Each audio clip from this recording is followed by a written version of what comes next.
Hey guys, how you doing? Let me take that out of the stream.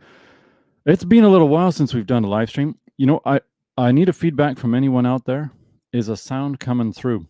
Because that's definitely going to be a major part of this thing. While I'm waiting for any sort of feedback on that, today Garrett Davies, or Davis, however you want to say it, was supposed to join me to talk about, well, actually kind of a couple of what I hope was kind of some interesting things, but he wasn't able to, and I just wish that he's well, and that whatever things that he's working through are getting fixed up. Now this thing ain't staying in all right, just stay there. Got a new mic. I've had a lot of different mics, but this one I can just put this little windscreen on. It's called the Beta 57 from Shure, and you just put this little windscreen on, and it seems like it's not popping or anything like that. So thank you very much, Michael Robbins, for giving me some feedback. I hope everyone's got a drink. Today I decided, well, because I'm by myself, and because I'm not terribly, how to say it, when I've done this by myself, even when I have a list of things to talk about, my flow isn't the best. So today I thought what I might do is take advantage of the fact that I'm doing a magazine shoot right now. A whole bunch of, well, let's see, I've got a, do I have it here? No, I don't have it right down here. I have some pretty cool stuff. There's like a new DAP from Fio, shooting it for this small magazine here in Tokyo. Some high-end earphones, got some fit ears down there. It's a universal version of a fit ear custom earphone. It's really nice. Got a whole bunch of other stuff, but because I got the studio set up for how I shoot that magazine, I thought I might take advantage of it and just shoot a couple of MD players. So, and supply a bit of a narrative there for my new channel, by the way. You know, it's up there in the comments right now. If you guys can all click on that, you know, I'm just going to type it in here. It's called Marche Minidisc. Marche Minidisc. Right? Subscribe there, please. By all means. It's just going to be Minidisc stuff. That's it. Minidisc. You know, how earphones perform. with Minidisc, how headphones perform with Minidisc, how which discs seem to be more reliable, which ones I like, different colors, eject mechanisms. It'll be the sort of artistic style interaction investigation into the format that I really love, and which I hope that some of you guys love as well. I know that Minidisc is kind of going. It goes through waves. We go up and down, and people are into it and not into it, etc. Already subscribed. Thank you very much, Michael. Yeah, I think we got 47 subscribers there. I'm actually subscribed as well, so 46. I think is the best way to say it. But anyway, one of the most important things I want to tackle at the moment, before I get too far into Minidisc, and it's actually I've actually finished the review, finished the article already. I'm just editing it because in the format that I want to do Marche Minidisc, I want to keep things under 5 minutes. Don't want to go any higher than that. I want to keep it very dense with whatever sort of information that I speak. It's going to be dense, and otherwise just heavy on the visuals. But the topic for today is what's going to come up in a video later on. And this is the Sharp MD-DR7, which was Sharp's first Auvi 1-bit recorder. I'm not going to get into the details of this too much today. We'll get into it a little bit in the video coming up. But Sharp never did high MD. The only ones that I know that did high MD are Sony, of course, and Onkyo. And if Onkyo ever did something as an OEM for another company. Now, Sony's first high MD recorder is this bad boy here. And what they call their high definition digital amp is essentially another kind of 1-bit amp. The difference, and Sony have used 1-bit, and so have Iowa for a long time, but Sharp are the ones that really sort of marketed this thing. The Sony one is a very nice amp. It's one of their best, but how do I describe it? I did a video about the NH1 already. I called the king. If you're going to get one recorder and nothing else, get it, because it does everything. The thing is that unless you're really using a lot of high MD stuff, you're using high MD compression, either high SP or whatever, or you're using high MD discs themselves, you're not, and even then, I'm not even sure if it's worth it, to be very honest. But if you just want to have everything all in one that still is built well and works well, then the NH1 is absolutely my highest recommendation. The thing is, the DR7 really is the doctor of sound. Now, what we're going to do right now is we're going to switch over to Lightroom. I'm just going to show you some of the photographs I took. And whilst I talk about the Sharp, we're going to look at the photographs, and then we're going to edit the photographs together. Or I'm going to edit the photographs, and you're going to watch me do it. Now, just to see that my tablet's working here. I have had a couple of problems. I did test it out before. All right, Hoey, wake up. Oi, oh no, got a problem here. Tablet's not responding. Okay, let's try that again. All right, don't worry. No problems here. No problems, guys. Don't worry. All right. I'll plug it in via USB. It doesn't seem that it's what it's like in the Bluetooth. All right, not bad. All right, so what we're going to do, go straight over to Lightroom. I think we can do it this way here. Hopefully it's working. Tell me feedback on the screen. If you're seeing the screen, please tell me. So how do I go back out? Here we are. I took all these photographs yesterday just on a whim to use for the article that I'll be publishing later this week. We zoom into a couple. It's the NH1 with a high MD disc. And so the only thing I've done for all these photographs at the moment is make sure that they have the same white balance. And if you don't have the same white balance for a catalog photography suite of photographs, basically you're screwed, and your client's screwed. You got to have the same white balance. And another thing to do, I don't have it here. My white balance card is actually up on the table there. But if you don't have a white balance card, you can find something that's either white or gray, and then you can click on, let's see, we'll just go to develop. By the way, just got to check to see that. Let's see. Okay, picks real nice. Cool. All right. Okay, good. So it looks like you can see them. So you would just, if you're using Lightroom and you've got, what is this called? Raw files, you just choose your white balance dripper tool. You put it over a piece of white or a piece of gray. Preferably a piece of gray that's a little bit more neutral rather than colored like this or dark. Something that's closer in between a dark gray and a light gray, or sorry, a white and a dark gray. So a light gray is good. And for this instance, I didn't sync the camera to the gray card. I have a couple of problems with that. The reason is, and I should have done that. Didn't do it. But usually I do that for this. For the magazine shoot, it's a little bit different. But the reason I didn't this time is I've had a little bit of trouble with the Godox flashes, which is what I'm using now.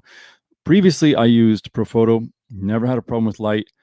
A lot of people say the Godox are as good light. I don't see that. Even the way that the round highlights show up, and this one you can't really see it because I've worked very hard to make sure that it comes out round.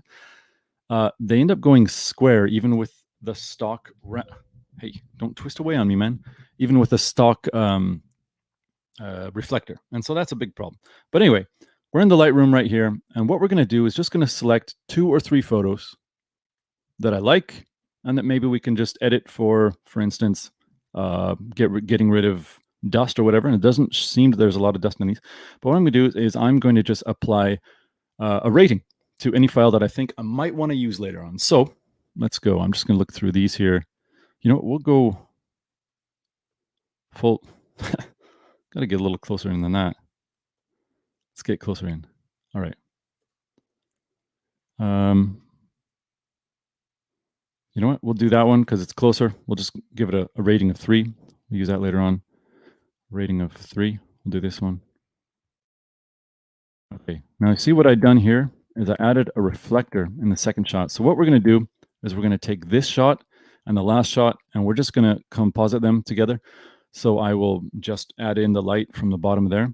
You can use, I actually use 2 flashes for this, but unless I angle the flash really low and do a lot of different sort of real-time customizations of the lights, it ends up, and I don't have a huge studio. It's like 3.5 meters by 3 meters. So moving around lights, and I've got lots of boxes and stuff in here, is really tough. So what I end up using most of the time to augment the light for different things is just a reflector like that. And then I'll just paint it in later on. So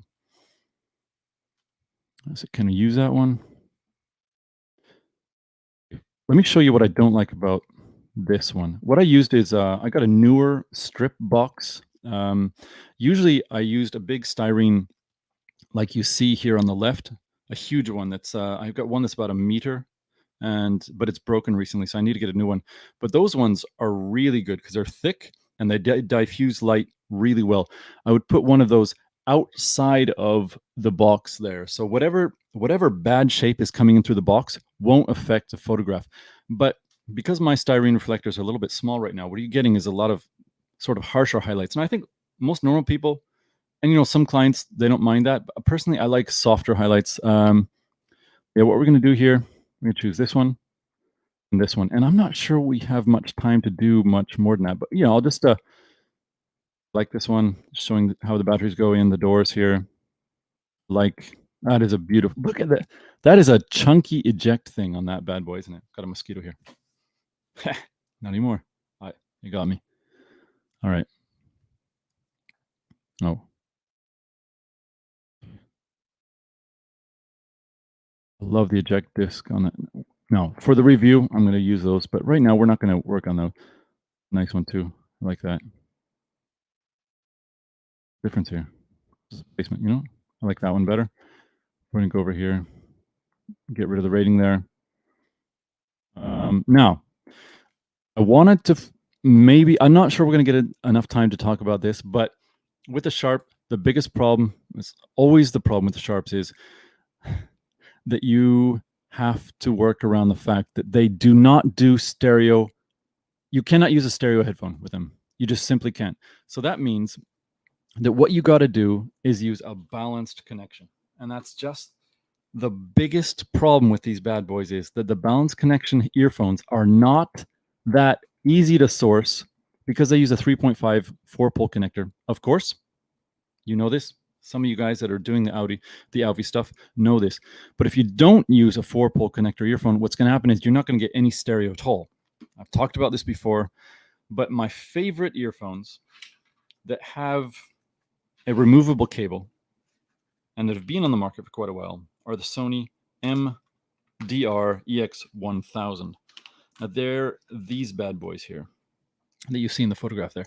They have an adapter that I picked up recently from Yahoo Auction that goes from this proprietary Sony connection here, and then it makes it possible to connect a regular MMCX, which has been on the market for a long time. And this cable here is a very cheap one. It's $20. I'm not sure what you guys think about how cheap a cable that's $20 is, but it's a good one you'd find on Amazon. Seems to be quite reliable. It ends in a 3.5 TRRS connection, and you plug this into that Sharp, and suddenly you are getting stereo nuances that you do not get in the Minidisc world. You simply don't. The only one that's even close to it is the Sony MZ-NH1, and that one's a little bit stable if you don't connect earphones, which is weird. And that's been kind of what you see in some lower end DAPs. It's a good sounding unit, but the Sharps overall perform better. Now the MD-DR7 has one problem, and that is that there's a tiny bit of hiss. So if you use very sensitive earphones, two problems, sorry, you're going to get a little bit of hiss. The second problem is that its amplifier, I don't have, wait, do I have it here? Okay, I do have it here. The best Sharp of all time is this, which is the, I always forget the name of it, DS55, I think. Yeah, DS55. It's also an Auvi player. Comes in, you find a lot in blue. Some are in black. I think there's one in silver, and there might even be one in pink. But this bad boy here, no hiss. And no matter the earphone that I've plugged in earphones up to 12 that have 12 speakers per side. And those are usually harder to drive because they take more current. And if the whole current thing is kind of hard to explain, but I guess you would describe it like this. If there's an expressway and you got 1,000 cars coasting down that want to go 100 kilometers an hour, and then there's an accident and they close off 2 lanes, suddenly you get a traffic jam. And we get a traffic jam, what comes out is like, 300 cars or 400 cars where 1,000 really want to go. And this one is fine, but the Sharp DR7 has a little bit of current problem. So, and most of the current is used in the lower register, so bass, low stuff. So if you plug in a pair of earphones that require a lot of current in order to output bass, you're going to lose a little bit of the bass signal. And I'll prove that. I'll show that in real time as well as in a graph, in a benchmark that you'll see later on in the review, I think. This one doesn't have any of that. The current is perfect. Even with 12 driver earphones, I've not tried any higher than that. And no hiss. It hisses as little as a high-end DAP, $3,000, $5,000. Boom, perfect. And it sounds great. So in my estimation, in terms of amplification and the DAC to output for whatever you're hearing, you can pick up one of these bad boys. And in Japan, they're not, Minidisc really fluctuates. You can get, if you were buying used Minidisc, like, I don't know, 10 years ago, these things would go for like $10. But now they're going anywhere from 50 to 150.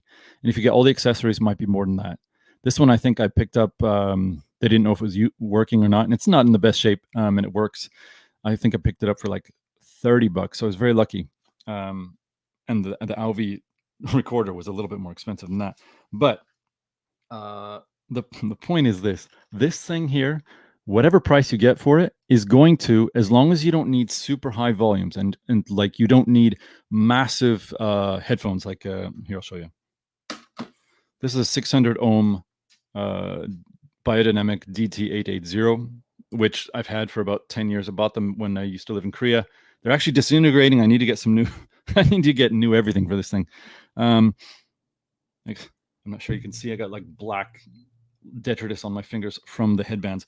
But anyway, as long as you don't need enough power to power something like that, then this is probably the best sounding MD unit that ever has existed.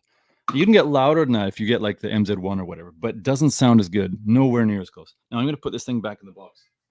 We're going to get back to the photographs here. I'm going to grab my pen. We're going to Lightroom. Go back to Lightroom. Okay, so I'm not sure we're going to get to discussing or editing these photographs. Maybe we will. What we're going to do, give that a 3, give that a 3. Wait, you know what? Give that a 3, give that a 0. if we do get into this, you know what? I'll do it quickly. Yeah, why don't we do this quickly? Yeah, we'll do that quickly. I think that's all right. I don't like, this is a horrible photograph. The lighting's okay, but just the way that your phones are laid out is just ugly. Like it just, there's too much fake symmetry here. It just doesn't look good. These are the connections. How I would probably publish this would be crop in about like that. And then, you know, there's enough detail. It's not great, but there's enough detail there. Let's see here. Okay, that's a close up of the, of course, the 4-pole connector.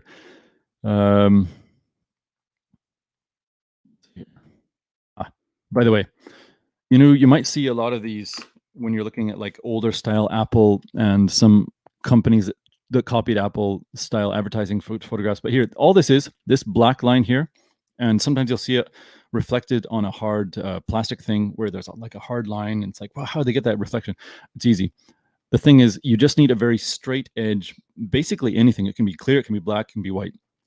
And you put it in the path of the light, and it goes over a reflective surface, and then you get a line. Now, in this case, because the light is coming from the back at a very low, well, not that low of an angle, probably about maybe 70 degrees. Sorry, 70 degrees is not that low, but it's using a honeycomb, and then it's using a barn doors, and then it's using a reflector. And because of that, it's basically being reflected 3 times, or deflected, or whatever. Diffused, sorry, 3 times. And then there's this styrene here. The styrene then acts, basically, the part of the styrene that's closer to the light will give a harder line, and then it'll just diffuse out. So it gets a soft thing here. And what I would do is kind of zoom in here, something like that. I really like these, where if you add a bit of, like with a piece of hardware like that styrene, you add a bit of darkness there, it just kind of gives a little bit of depth to the photograph. That's just one of the tricks I use. This one, I didn't use a styrene there. That's just the spotlight giving that sort of attention.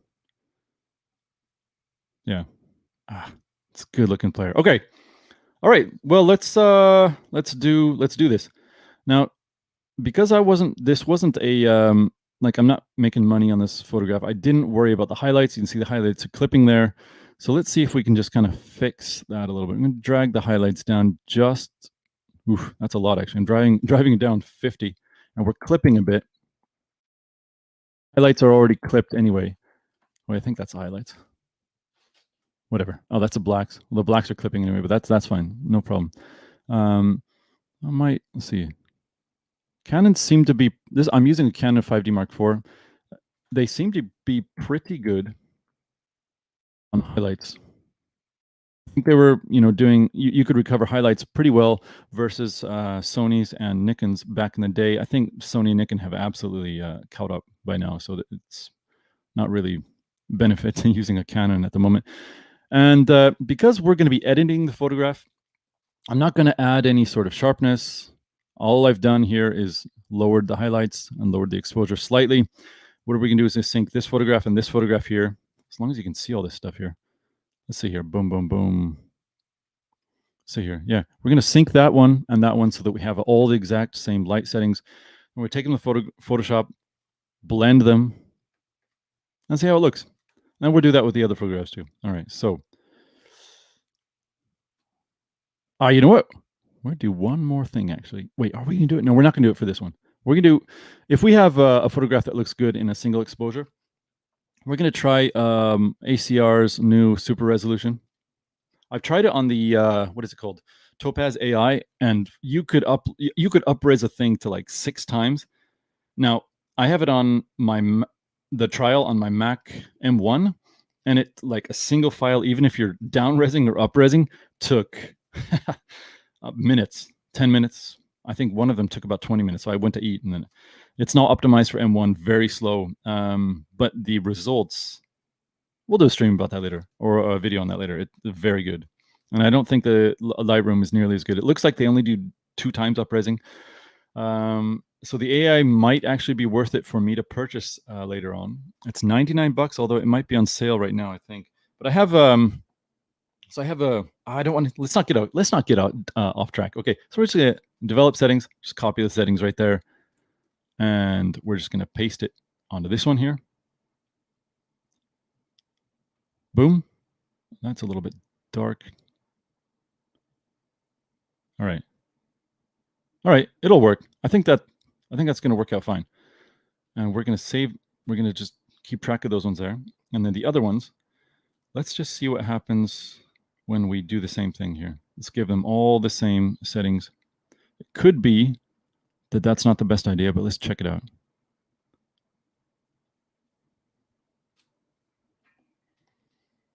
All right. Let's go previous.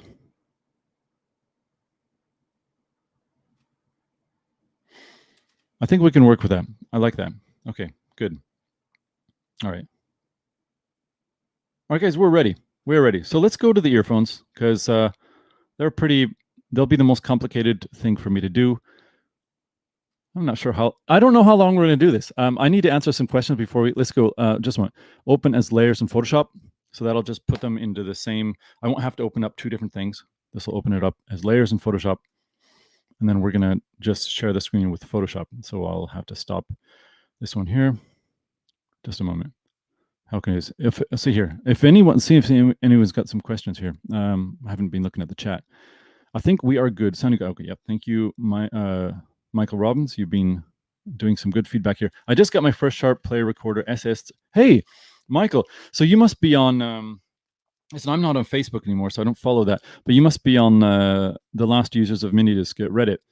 You show that cool picture. I've never seen the SS312 actually. It was the first time I ever saw it. Was in the Reddit forum. If that is you, because somebody showed that and it looked real cool with like the X pattern on the top. You know, I'm not sure they even have those over here in Japan. They might. Let's see here. Oh, thanks for saying the pics look good. Let's see. Didn't know about the headphones for the Sharps. Not all Sharps. It's only for the Auvi units, the 1-bits. And Sharp did a very bad job of marketing what they were doing. They marketed it basically as getting, putting more detail back in the music, etc., with the 1-bit. And then they talked a little bit about left, right, left, plus, but they didn't mention balanced output in any of their marketing. And I think it confused a lot of people because people by then, of course, early 2000s knew about balanced audio and they'd known about it for a long time, both in the recording section as well as, of course, end users. But sadly, they didn't mention that. And it was a lost thing.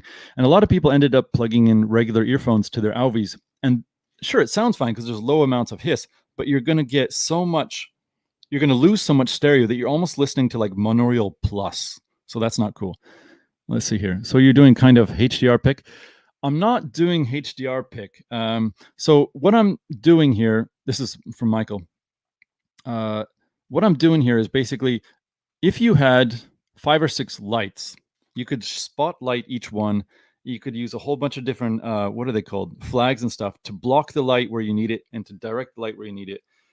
If you do that, you're going to get weird shadows. So there's ways that people, there's tricks that photographers have used for years, both in the digital and the non-digital world. And you just take two different exposures, for instance. And I suppose it is kind of like HDR for landscape in a way, except that we're not using software to blend the HDR. We're just going to paint back some light into the photograph. That's it. So it's a little bit different, but maybe, I don't know. I've not really done HDR, so yeah. All right, let's see here. By combining them in PS. All right. Yeah, cool. Anyway, that was a cool thread on Reddit. So yeah. Big mistake on Sharp's part. Yep. All right, let's go to Photoshop. So what we're going to do is we're going to, can I do it like this? No. We're going to stop screen. Wait, all right. And we're going to share screen. We're going to go over to application window, Sharp, or Photoshop. All right. Okay, good. Looks like we've got it in, got it there. Okay. And because I exported it to Photoshop, it basically went through the ACR already, I guess, in Lightroom. And this is usually what you do if you went straight to Photoshop, is you would have to, you'd have to go through ACR and do the conversion. But we're not going to do that, obviously. So I'm going to choose the layers here. So they should have opened up in layers. I'm going to select both. I'm going to go to Edit and then Auto Align. I've aligned things by hand before. And sometimes you have to do it even after auto align. But if you don't auto align, when you paint back in the light, what happens is you get ghosting, and that's not good. So what I'm going to do is just check how well things are auto aligned. Now I'll go to the layers, and I will just turn the layer on and off. Sorry, I've got a cough just a second here. I'm going to drink a bit of coffee. All right, there we are. They look really well aligned, at least on that earphone and on this one. I have a feeling, by the way, that we're just going to get to this earphone and that's all. I'm not sure how long we want to keep this. All right, but okay. What I'm going to do is I'm going to use the lightest of the layers and I'm going to put it on the bottom, which it is already. And then the top layer, wait, no. This one's got to go on the bottom. Here we are. All right. So top layer is a dark one. If you can see, I turn off the top layer and suddenly it's light. So what I'm going to do here is I'm going to put a mask on the top layer like that. And then I'm going to invert the mask. Layer mask. Am I doing this right? I haven't done this in a little while. Just a moment. I'll hide all. This is how I do it. Usually hide all. Layer mask. Okay. I forget how to do that, so I'm just going to do it the other way. I'm going to basically hide it by painting it black. All right. Now what I do is I take my brush here, my pen. I use the brush tool. I'm going to need something a little bit bigger than that. Have I done this right? Just a moment. Have I done this right? Have I done this right? No. I was doing it right. There. Okay. Forward. White mask. That's fine. Okay. White mask is fine. Now I'm just going to get a bigger brush here. And we're just going to paint this bad boy in here. Wrong. Turn it black. What's going on? Select the mask. And look at that. When I do that, what it does is it just paints out the top layer and it reveals the bottom layer. And all I want to do is go right over, not quite to the edges because I don't want to get any sort of ghosting. If I do go over the edge, watch that. It'll get a little bit lighter here. So I don't want that to happen. I'm going to go opacity all the way. Should definitely do that. Now, I also have done this, by the way, with, what is it called? Affinity Photo. And I find that, what's happened here? Don't do that. It doesn't work quite as well. Affinity Photo is faster, and I like its rotation tools and a lot of things better, but it doesn't seem to work quite as well for this thing. Now, I've got a problem here. What I'm going to do is I can't see some stuff here, so I'm just going to make this bottom layer a little bit brighter and go way up like this. Not that one. It's been so long since I've done this. Here, Nathan, come on, man. You can do this. I'm not doing this right.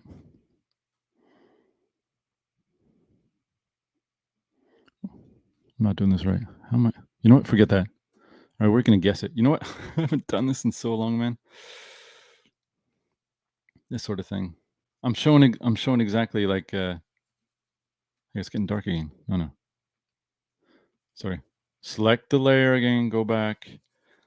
Basically, you know, anything. You ride a bike, you'll get back at it if you haven't done it in a little while, but you won't be as good unless you practice a lot. So I used to be doing this basically every single day. As I've mentioned before, the cough thing that we're fighting at the moment, or fighting, whatever, basically destroyed my event business, and that's fine. But the magazine business that I've been doing and the advertising business has changed a lot recently as well. Not because of the cough, but because there being a proliferation of loads of small, different, tiny little companies. And that's fine, I guess. Competition's okay. But what happens is that those little tiny companies have no marketing budget. And then they end up doing everything inside the company. And also they end up relying on renders, which don't look as good as like a nicely done photograph. But what happens is that has an influence up in the higher end and better companies who then no longer have the budget to hire professional photographers, a lot of them. So what happens is that I haven't been doing as much of this. I've been doing a lot of family photography recently, which is actually really quite nice. But anyway, see here, got some more advertising stuff coming up soon. But so we're just getting some light back into this thing here. I'm gonna go right around the edge. I'm rotating as I go on the little tablet in order, because I don't do a very good job of painting stuff back in if I'm having to use just a stiff one angle thing. So when I'm actually drawing on a piece of paper as well, I'm always shifting the paper. So the paper gets really dirty by the end of it because it's been shifted all over the place, and I've got really nasty fingers with all sorts of pencil lead or graphite all over them, and they're scumming everything up. But yeah, so I use the tablet on the computer in the exactly same way. Rotate things all the time. So anyway, this red thing that you're seeing here, this is the adapter here that goes into this Sony proprietary connector. Now, the Sony cable that came with the MD-DR7 is a decent cable, especially for Minidisc users, because I don't have the cable with me, but it has a short cable. So you can use it with a remote control if you use your Minidisc with a remote control. And it's not going to end up being too long for your suit, or too long for your portable set, or too long to put in your pocket or whatever. Really cool. The thing is, if you want it balanced and you want to use this thing with a sharp, you have to get a new cable. And the connectors that Sony brought out, they're fine. They're very strong. They last for a long time. But I haven't seen a single one that's native that also does 4-pole TRRS to do balanced into the sharp. So there are some that have, I don't have it right here. I have one that I can't remember from where I got it, maybe also Yahoo Auction, that is wired for 2.5 TRRS, which works with like an Aston and Kern and a lot of different modern players. But it doesn't fit well. It's not that strong. And overall, I'm not happy. You know what?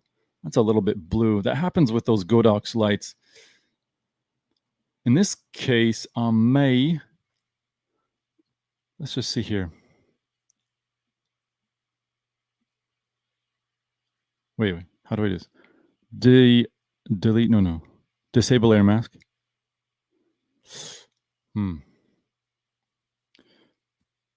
We'll take care of that later on. All right. So we've done that one earphone, and you can tell there's light coming back into it. So the good thing about this is that now we can see the details of the earphone. And I'm just going to do it with the other earphone. And I'm just going to check Google Chrome to see if there's any questions here. Let's see here. Interesting about the layer technique. Thanks for talking about it. Yeah. It's basically, so when I first started advertising photography back in, well, it's kind of a long story.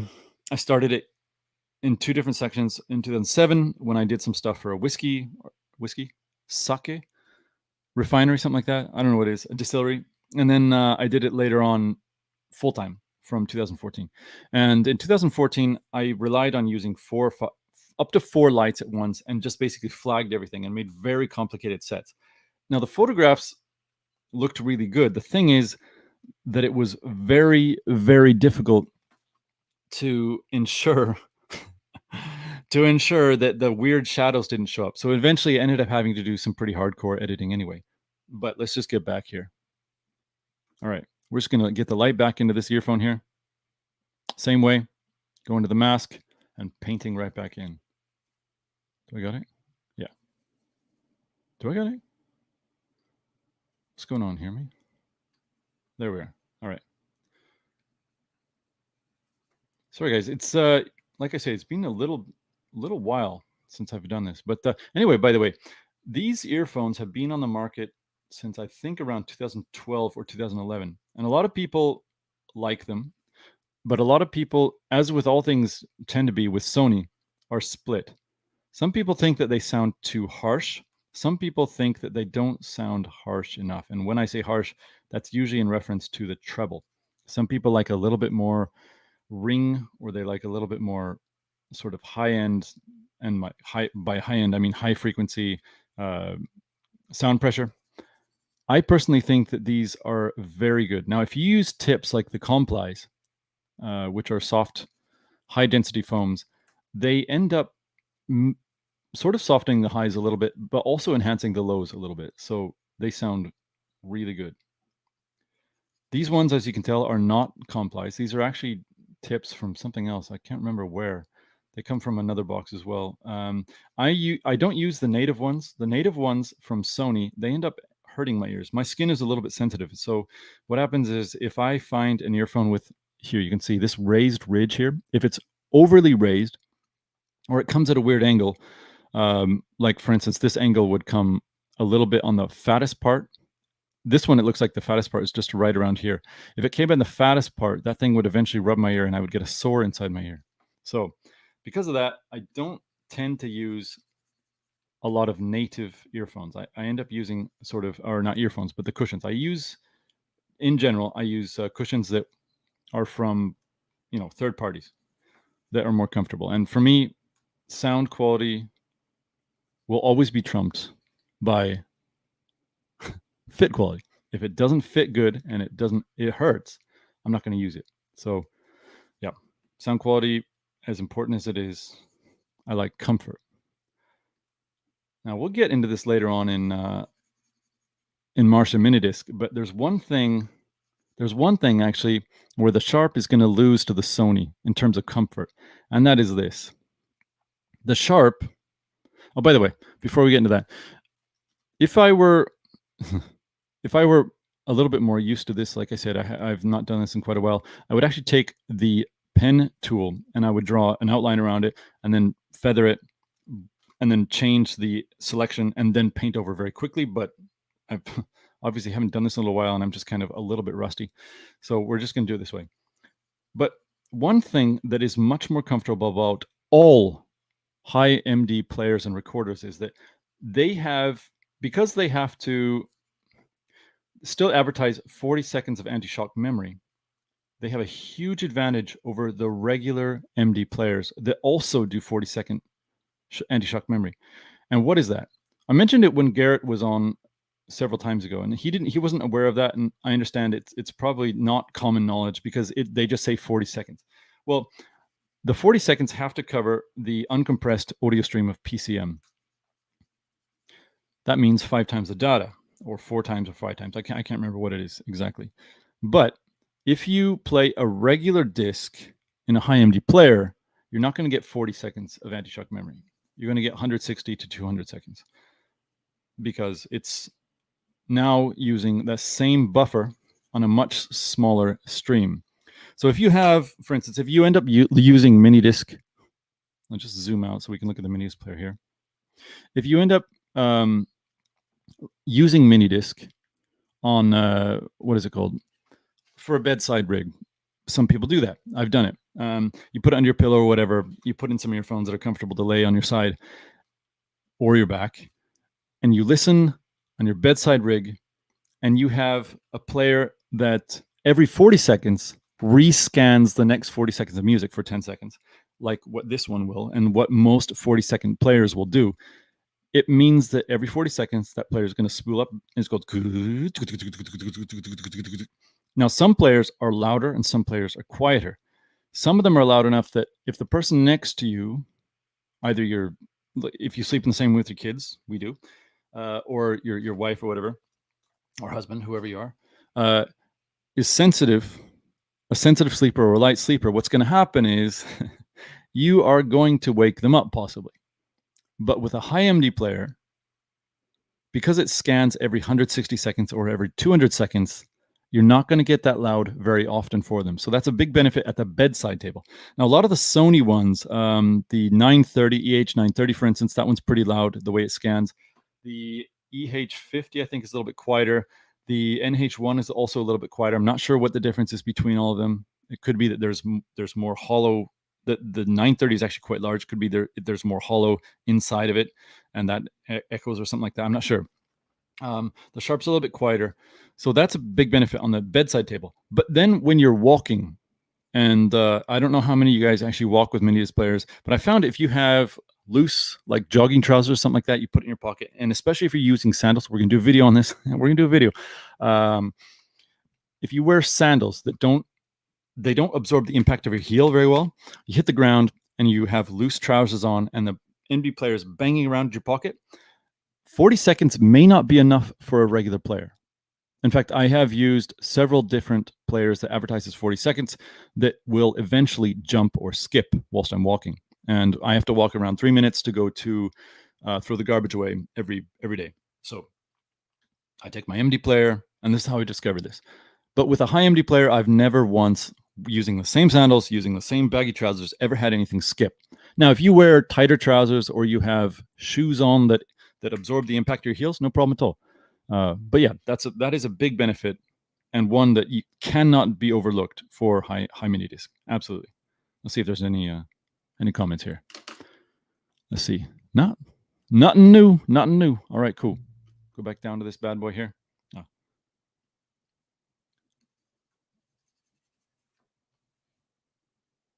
What'll be interesting actually is if like Garrett, who couldn't make it today, if he's gonna comment on this. He's like, man, that was a little bit dry, a little bit interesting, a little bit dry, mostly dry, possibly, yeah. Yeah, I'm just gonna put the color back in here, just like that. Get it a little bit lighter so you can see some of the details on this cable. Now, by the way, the background here, what I found is that if you get a reflective background, like for instance, if you get one that's like glossy, you can get nice reflections of the unit underneath. And a lot of the photographs that I've taken in the past have done that. But I like this sort of textured background. This is actually, this one here, if you want a tip, this is just the IKEA, it's called the Lock. It's just a Lock table. It's like $10, something like that. It looks great. It's not perfect because you can tell that there's kind of like, there's a repeating, it's kind of a repeating pattern, but it's not repeating in like a special meandering way. It's repeating almost like a poor job of sanding, which doesn't, or blasting, which it looks good, but doesn't look great. If you want to get a great one, one of the one that I found that's kind of the best, or one of the ones I found that's best is in Japan, they have these low restaurant tables that you'll find at like sushi places. Those ones, the finish, I will be purchasing one later. They're not cheap, unfortunately, but the finish is very good. You can drop dishes on them and it won't scratch, and the texture is almost like a camera grip texture, but it's hard plastic. So you get tiny little ridges, and every ridge and everything that raises up is a different shape to everything around it, but they're all similarly small. It's fractal, it's beautiful. And they reflect, because they're harder, they reflect the shape of the thing back a little bit, but nothing like not a styrene, but like a plastic, nothing like that. So it's quite beautiful. Now, I'm not sure I want to see. I could bring back some light into this one, but I'm not sure I want to do that. I think I just want to keep the focus right here on the earphones. So what I'm going to do now is I'm going to blend these two, or merge these two layers, I think. Let's just see here. Have I missed anything? Let's see. I'm going to check this by taking the visibility of this layer off and then just seeing if I've missed. It does look like I've missed a couple things down here. Let's go down here a little bit. Oof. Photoshop slows down a little bit here. I'm using the latest MacBook Pro from like the 16-inch one. It's okay. Photoshop, I don't know. I don't know. I used to be really into computers, not so much anymore. Anything else? Let's just check this again. I'm missing just a little bit right here. Doesn't have to be perfect. This is not an image that I'm selling anyone. Just has to look good for Marche Minidisc, as well as any other service that I use it on for internet. Who knows? I might end up trying to do what I was trying to do with this channel, with Marche Minidisc, and if anyone wants to, is interested in helping me, I'll probably try to sell images that I take, and then that would go toward me purchasing units to do reviews of. So I might do that if there's interest in it. If there's not, then I don't know.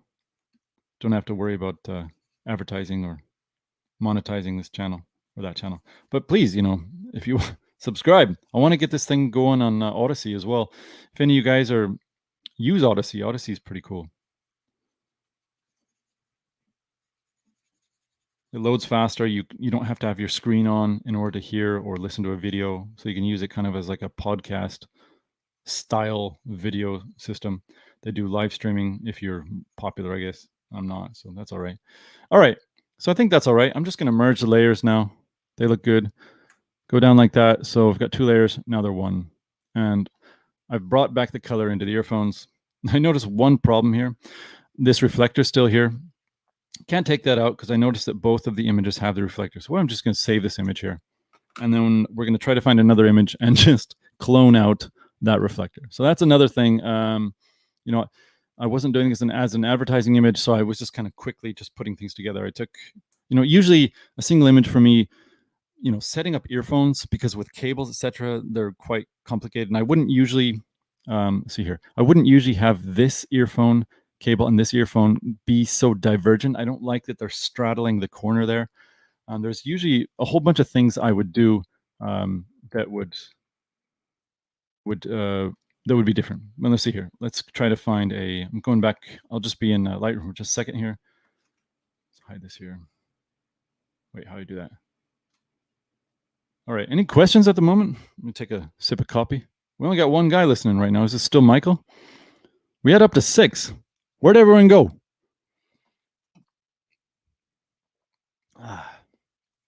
See if I can talk anything more while I'm just taking this little break here. So the MD-R7, the MD-DR7, sorry. Let me just show you how well it pops out of disc. It's almost like it's like eject mechanism on steroids. Really powerful. Pop it in there. See if we can get. I'm not sure you'll be able to hear anything. That's pretty quiet. It's pretty quiet. But this is a pink version, and it's a very well designed unit because you have. Check this out. My thumb. Listen, I don't have huge hands. I'm 184 centimeters tall. It's like 6'1" or 6. I don't know what that is in American or standard or whatever it's called. My hands are long, but they're not huge, and my regular size thumb perfectly covers up all the controls here. But it has access to every single one without having the danger of access or touching 2 controls at once. I can touch stop and play pause.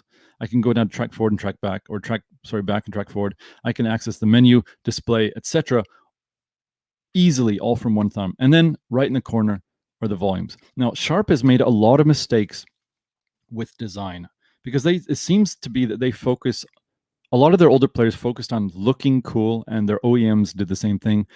Now, Sony have failed worse because they've, like, for instance, as I've talked about earlier, the MZ-NH1 combines all the 6 functions into tiny little joysticks, which is tiny.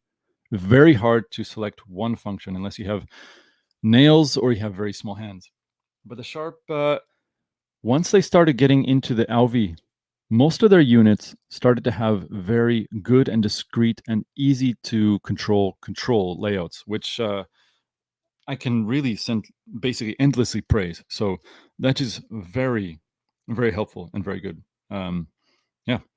Now I'm just going to go back to Lightroom for a second here. I'm just going to find an image without. Let's see. Where's the one that this is the one I edited. All right. I'm going to find this and this. Okay. I'm going to take this here. I'm just going to do the same thing. Go into layers in Photoshop. And we should still be in Photoshop here. Let's bring.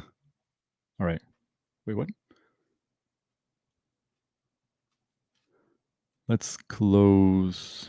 Oh, I got it up. Okay, got it up. All right. So you can see here, there isn't a reflector in this image. And there is in this bottom one here, which is the one we just edited. So what we're going to do is we're going to take the bottom one, we're going to put it above the top one. Then we're going to have Photoshop hopefully align them really well. Auto align layers. See how it does. Sometimes it makes some mistakes, but there's a lot of detail in this image, so it should be that it will line up. Oh, yeah, looks good. Looks good. All right. We are now going to...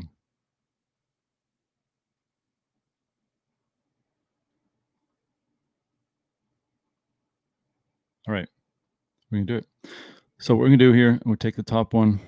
We're just going to mask it out using same technique. We're just going to take a brush. We're going to make a big ass, a big brush right now.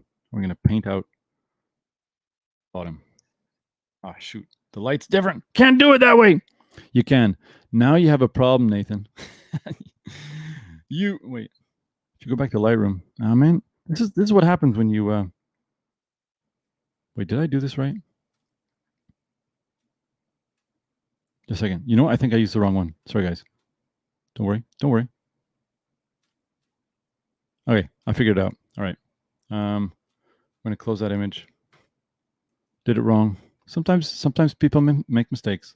Sometimes people make mistakes. We're gonna go to this edit and this one, and this should do the trick. Edit in layers in Photoshop. When we get this one, I think we're good with the stream. So let's see here. Okay, so we're gonna drag that one down. Hopefully it's all right. Looks like there's a slight discrepancy in light, but let's just see. Auto align layers. Normally I'd be sweating right now, but it seems like I've adapted everything. I'm fine here. All right, let's go back.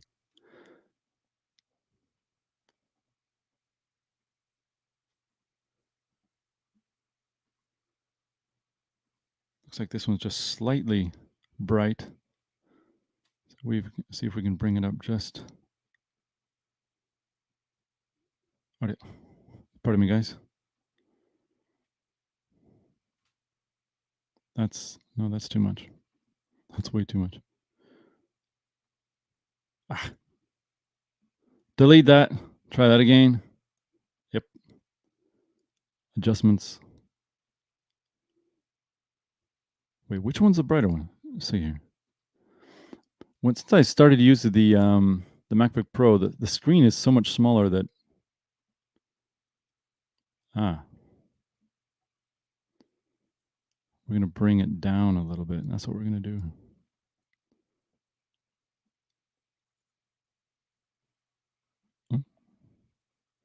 I did it again.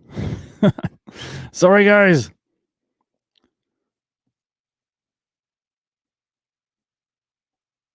Let's see about that. All right. Now let's see.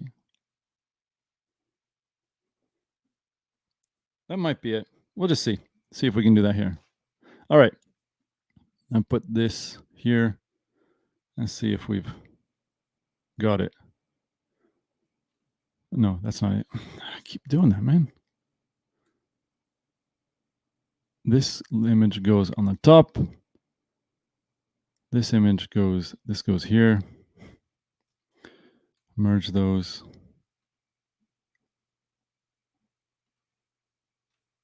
I screwed it up. All right, let's just see if we can do this normally. I'm sorry, guys. No. Mask that out. Now that's a little bit dark. Let me see if we can lighten that up a little bit. All right.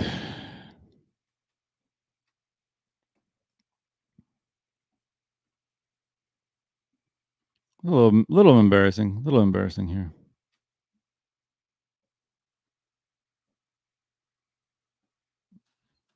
That's starting to look. That looks pretty good. How do I brighten this thing up? That looks pretty good. I'm just going to go down a little bit.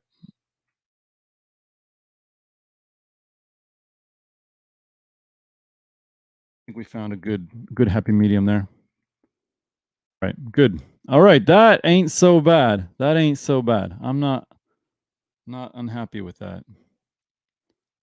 For an image that I will use on my channel, I am not unhappy with that. All right, let's see if we got anyone chatting in the chat room here. Hey, have you found an adapter that will take the MD-DR7's TRS to? All right, Jeremy Kayo or Kayator. Kayo. No idea how to talk or to pronounce your name. Thank you for the question. I've not found one that you can take the LR, the L plus minus, and the R plus minus and put it together in a regular stereo output. However, if you get this Sharp unit and with all of its original accessories, there is an adapter that allow you to use this thing for a regular RCA connection, and it's wired for it, and you'll get perfect stereo. So I suppose that there's someone that could do it. Now, whether there's a market for this is the problem. There are a growing number of DAPs that now use the same connection and the same TRRS as this Sharp do, which may mean that someone eventually will bring out an adapter like that. Now, I do have some connection with some cable makers, both here and abroad, and I haven't done a very good job of following up with them about things like that. And maybe I should ask them if it were possible to do it. It would be interesting because I know there's a number of people that use the DR7 and use the Auvi earphones, etc., or Auvi players, sorry, with both balanced and unbalanced earphones. I know that those people probably would like to be able to use higher end earphones, etc., more easily. I'd love to find out how many people actually were interested. Maybe I should ask that on the Minidisc Reddit one, because if there are people that are interested, at least we could gauge what potential market there is for such an adapter. And I don't know, that entire community is what, 3,000 users. So I'm not sure exactly what sort of market there would be for such a thing, but it would be very cool if there was. So thank you for a good question.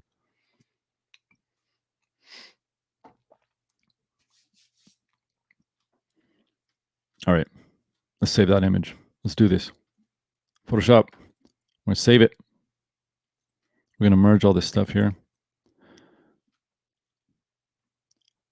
Why am I merging it? Because I don't want to keep a huge file on my computer, and I can redo this better anyway at another time. So now this will go to my Lightroom. I'm just going to close Photoshop off. Let's see here. Let's bring back Lightroom, share screen, Lightroom. There it is. All right. So we should be looking at, where's my edit. There we are. This is the image that I just took. Now I'm not going to do it here right now, but later on for the published, when I publish this as part of the Marche Minidisc video on the DR7, I will clean up the dust that you can see here. I will use clone tools, and I will use sort of a live healing brush. I found that Lightroom, when I do it, slows down immensely. So I'll show you just quickly. Well, I'll try it. I make a small brush here. I hit Q, and that's just going to give me a little brush to take away stuff. I'll go like that. Usually it does a pretty good job, as you can see. But unlike Photoshop, eventually it slows down to a crawl. And that's a real bugger. I suppose if you have a super fast computer, mine's not a super fast, it's just a MacBook Pro. They're okay.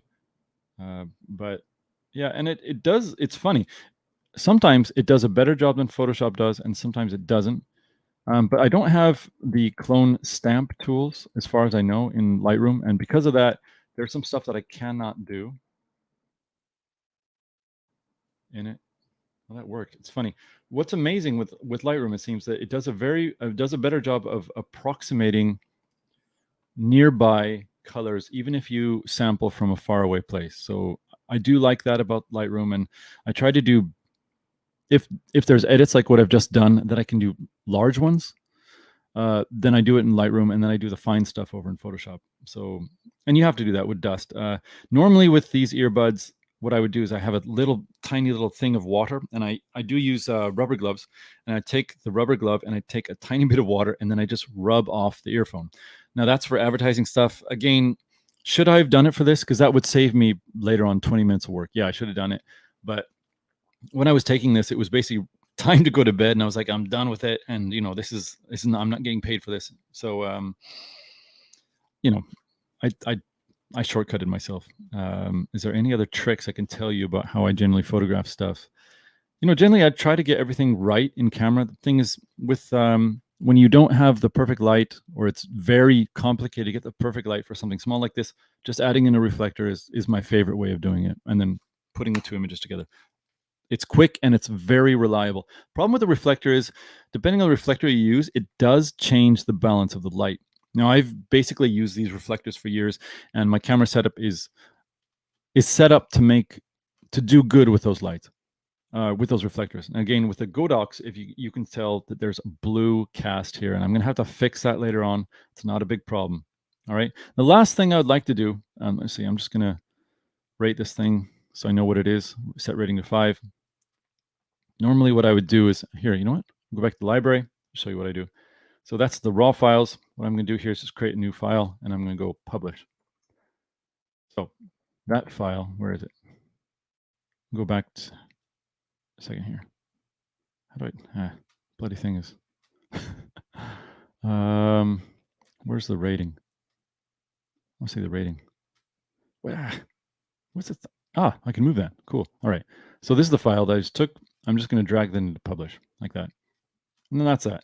Now, the last thing I want to do is just show you, see how this works. We're going to take this image here, and we're going to take it. We're going to go into Finder. We're going to show it in Finder. And the reason why we're going to do that is we're going to open it in Photoshop.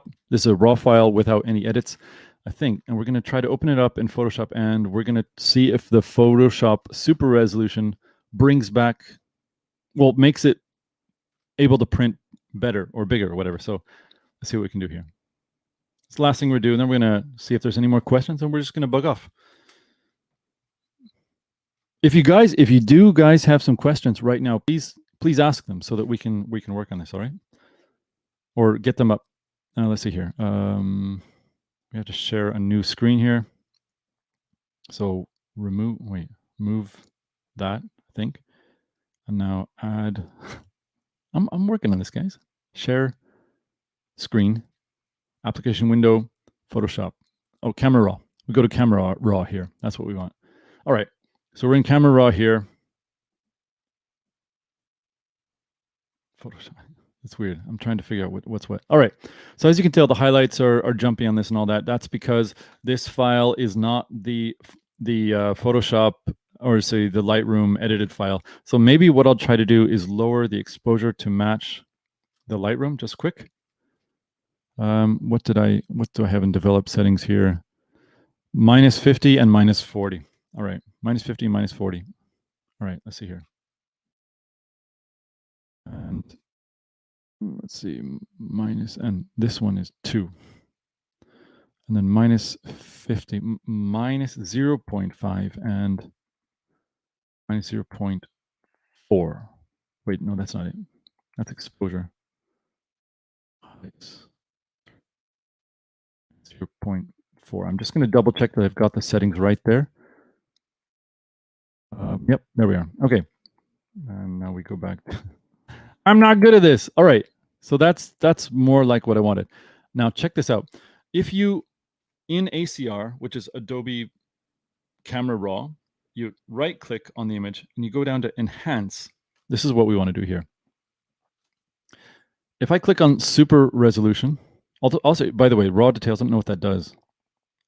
It's just raw details. I'm not sure what it does, but if I click on super resolution, now it's going to take a couple of moments, as you can tell, to fully process. But the difference between a super resolution image and a non-super resolution image is this. So I'll hold it, and this is before, and this is after. So it's actually somehow bringing back some details. Later on, if I still have any time on my trial, I will show you the differences between, not today, obviously, between Adobe Super Resolution as well as Topaz AI. But check this out. So this is the original image. The Super Resolution does bring back both the striations that are horizontal as well as good detail in the letters of the Canon here. Now I'm going to zoom back out a little bit. We're going to go toward this Sigma mark here. So this is Super Resolution.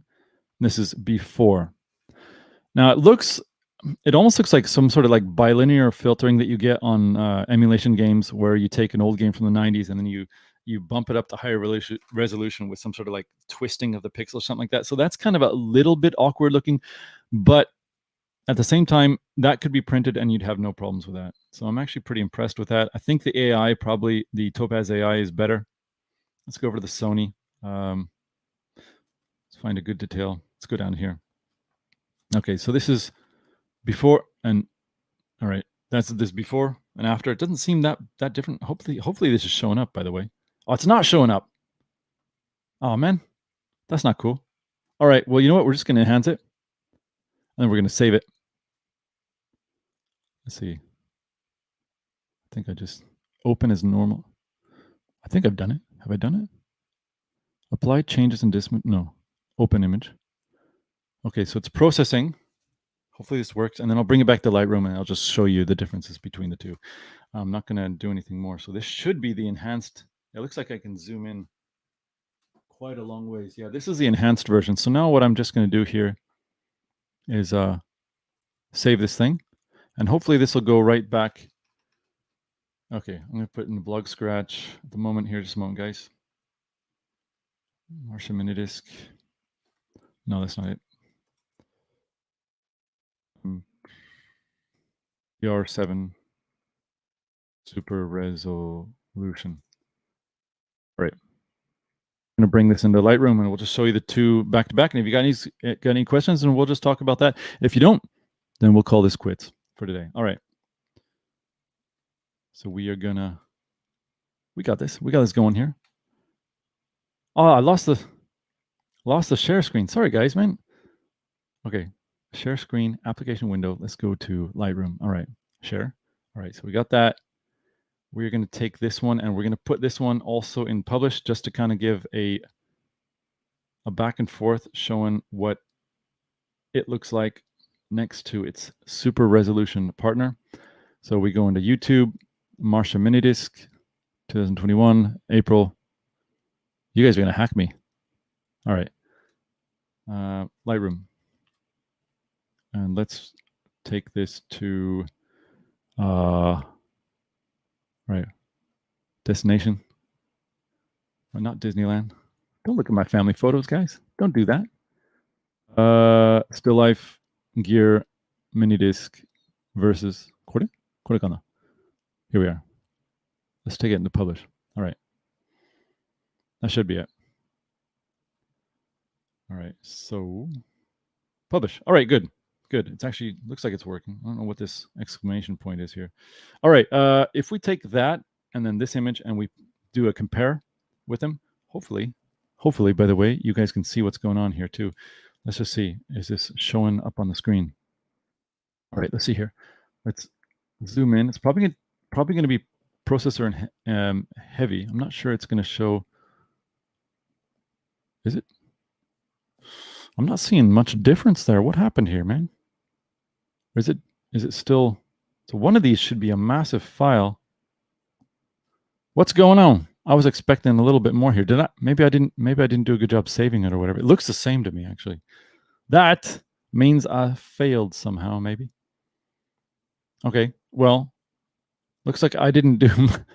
Looks like I got to work on using that enhanced details feature a little bit better. But anyway, it looked all right. We're obviously not going to go there. Don't want to focus on something that I'm obviously not good at doing here. What's this?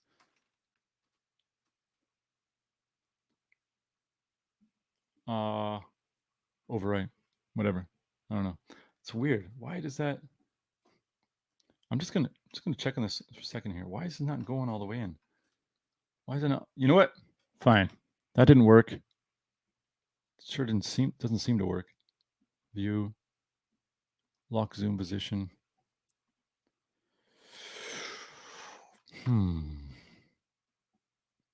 Strange that that didn't work. All right, guys. When I get to the video on this thing, we'll cover that. For now, I think what I'm going to do is just close Lightroom. And then, actually, you know what? No, I'm going to open it back up and show you the before and the after of the earphones, and that's it. I think I may have tortured you guys long enough there. Let's go back. Oh wait, go open up Lightroom again. Yeah, sorry about all the mistakes here. It's been a little while. Whenever Garrett is on, we're basically just chatting, and I haven't had to share a screen and transfer back and forth, and I'm still learning things here. So, all right. So let's go back to library.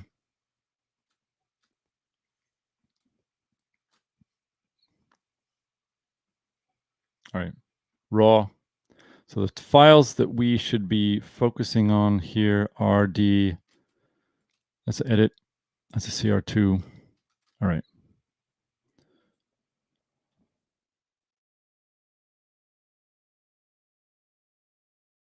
The one I used. Here we are. That should be it. So bring this over to publish for a second here. Okay. So now I didn't fix I didn't fix the dust and all that, but the image here to the right is the one where the light has been brought back into things. And you can tell there's also kind of nicer, they're not great, because I don't have the long styrene diffuser. If I had the long styrene diffuser, this nice soft diffuse reflection would go all the way over here. Because I don't have that, you're seeing the light box here, and I don't like that.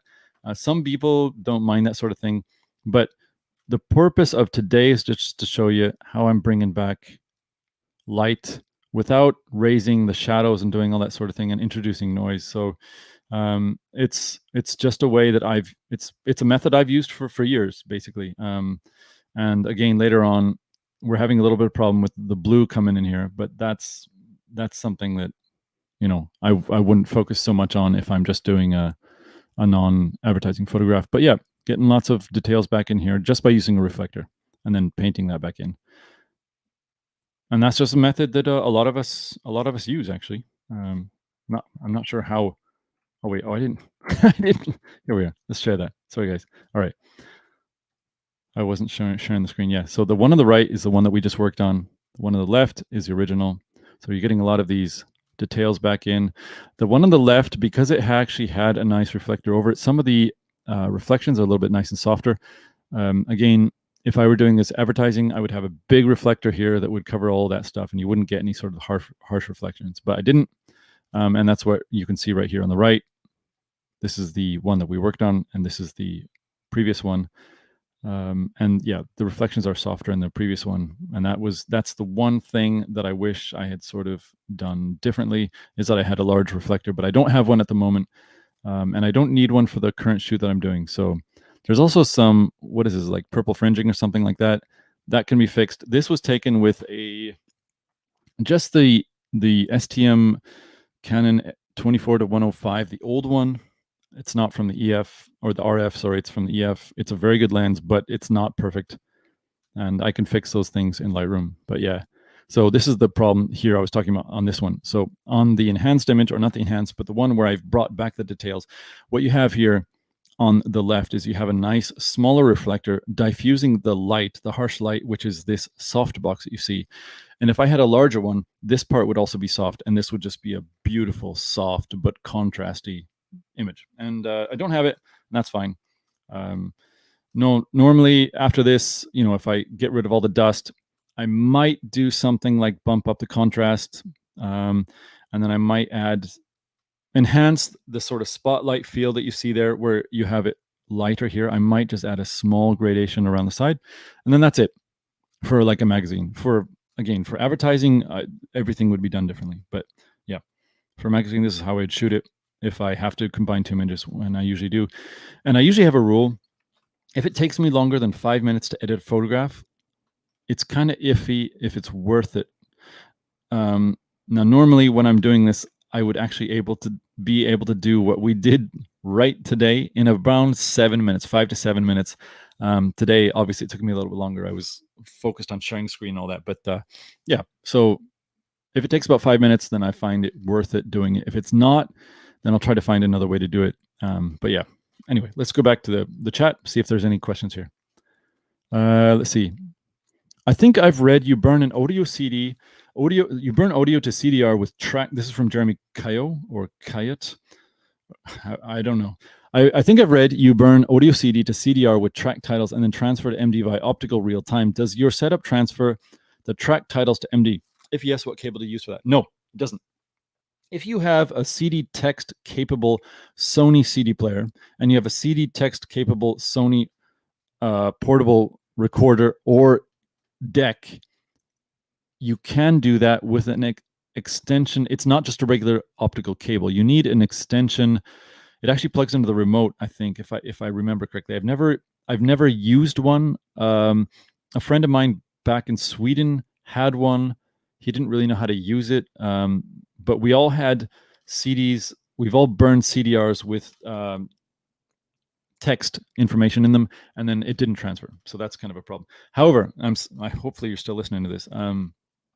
However, one of the ways you can do it is you can get any one of the CDR text transferring decks that have a CD as well as an MD recorder built in.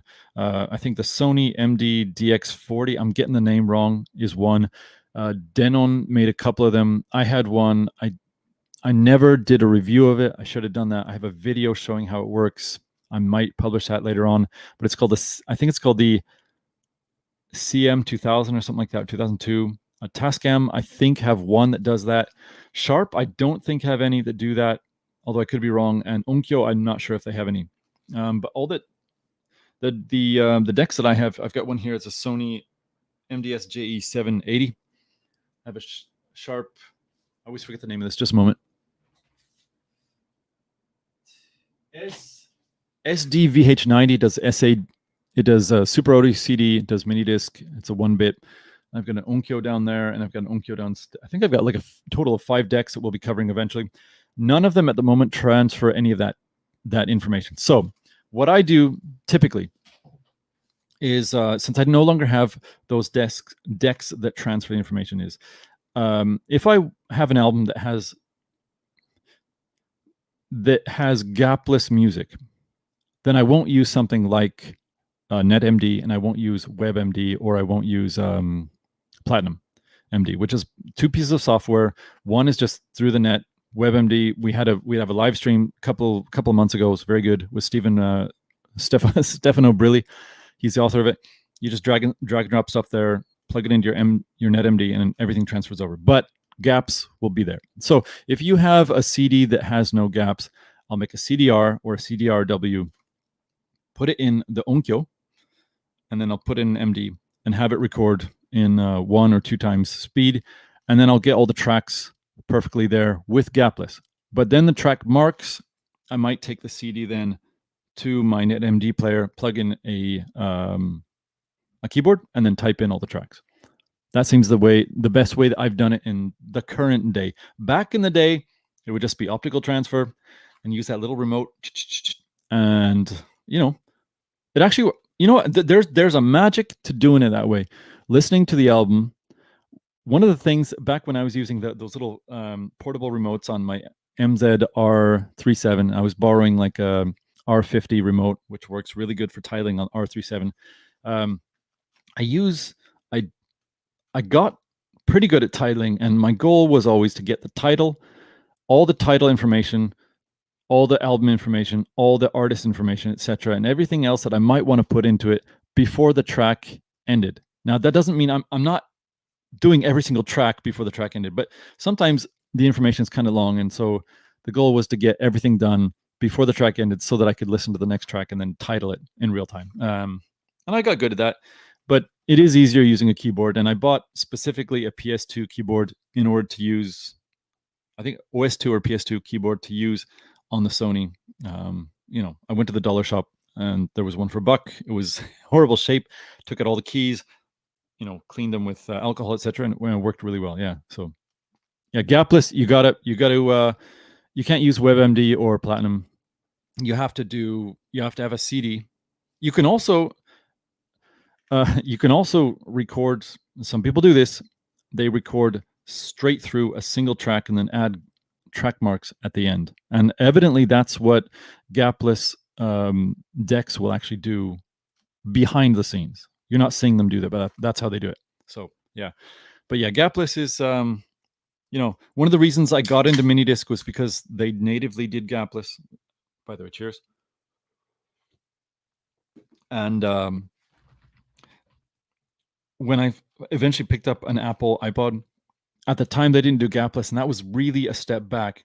And still today, Fio, Cayenne, some of these other companies, I don't remember the Sony high-end ones. I haven't used them for a while.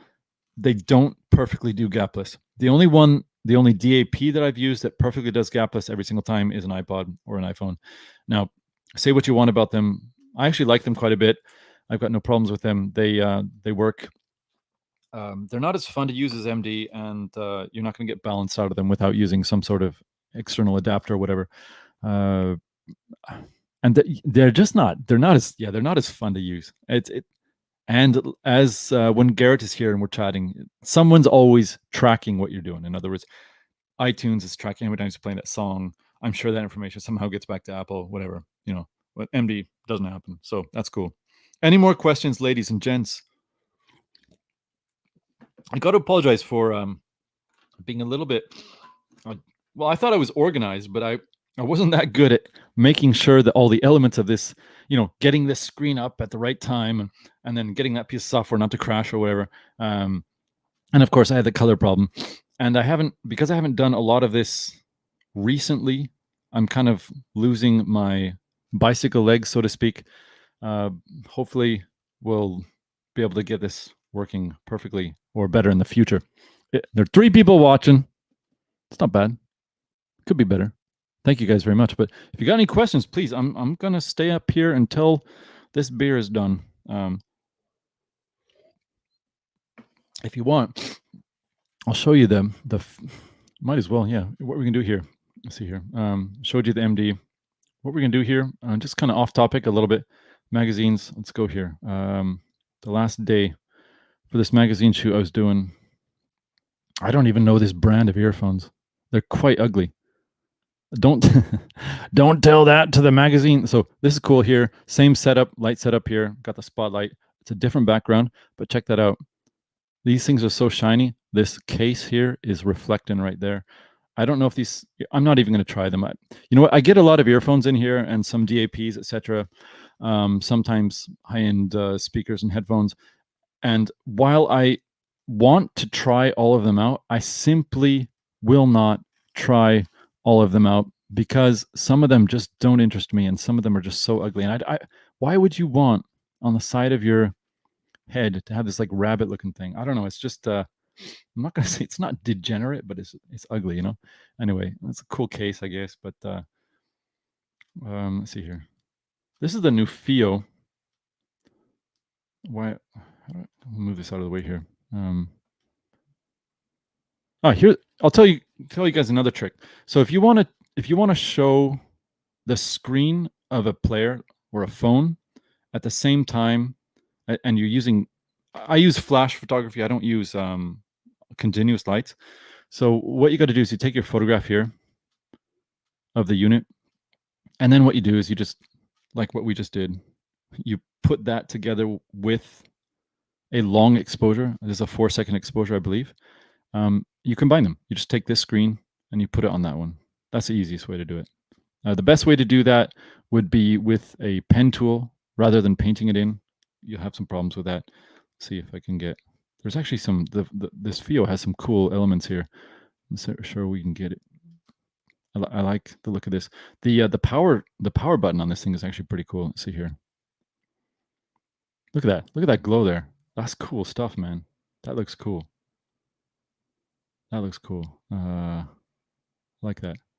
Yeah. So I'm just bringing in the reflector. I use the reflector a lot. So here's the original image. I think that's the real, yeah.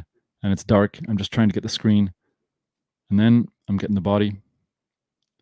And now I'm getting the details here. So that'll be I'll have to put 3 images together. But this is a simple one, and because the lighting is exactly the same, except for the reflector, this is going to take around 5 minutes. So when I'm not doing a live stream, I'm actually able to get it done pretty quick. I shouldn't be showing these are pre-production for the no one. I shouldn't be showing this. I'm not getting in trouble, but yeah, it's a cool unit. I'll be doing some testing on it.